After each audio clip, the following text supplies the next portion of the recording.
Alright, it's the end of the 6:40 p.m. turn, and a lot happening this turn. Over on the left, you can see in the distance some of the guards begin to shift around to the right.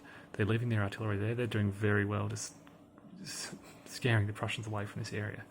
And so a lot of these guards battalions are shifting over to this area. This is where the Prussians are beginning to push through.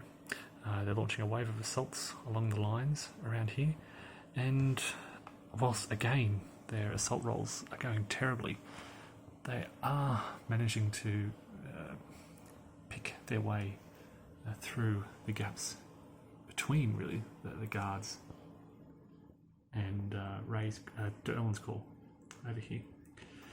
D'Erlin's Corps is very weak.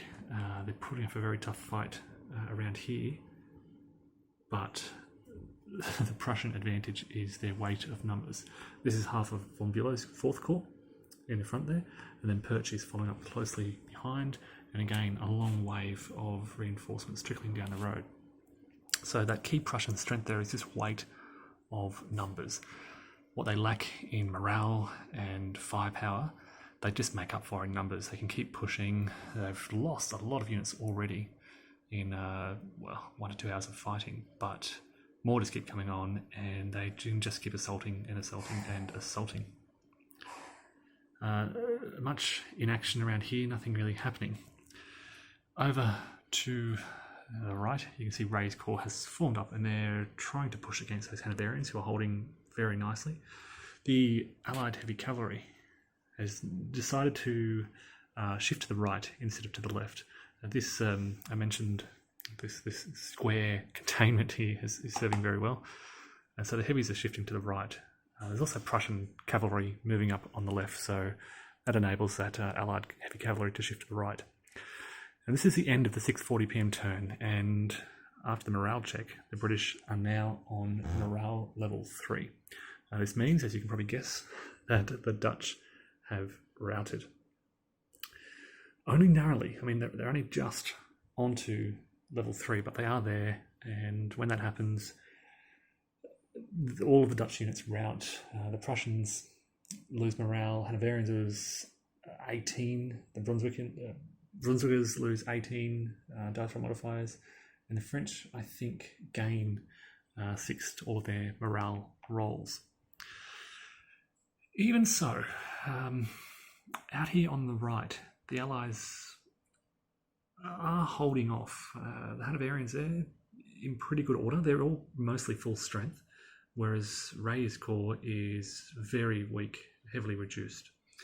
Over to the left, Lebeau's 6th Corps is now, well, we thought they were done as a force, but it's this division here, Simmer's 19th Division, which is very much at, close to full strength. It was this other division here. This is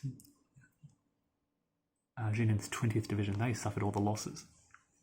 So Lebeau Mouton is sending his men back into the fight. They, again, with those full strength, mostly full strength division, they should be able to do some damage. Where those Dutch did leave the line around here, there is a bit of a gap, but Wellington's right behind the line. But again, some Hanoverians and some British in the area, and these are very much exhausted from D'Erlin's Corps. 2 divisions here with a lot of light losses there. And that containment line going well. So, despite the breaking of the Dutch and these negative morale modifiers, the fight continues, and there is still, we'll see what happens with the Prussians out on the left here, but the Allies still hold the field. I'll say that much for now. But again, time will tell what will happen with all these negative morale modifiers.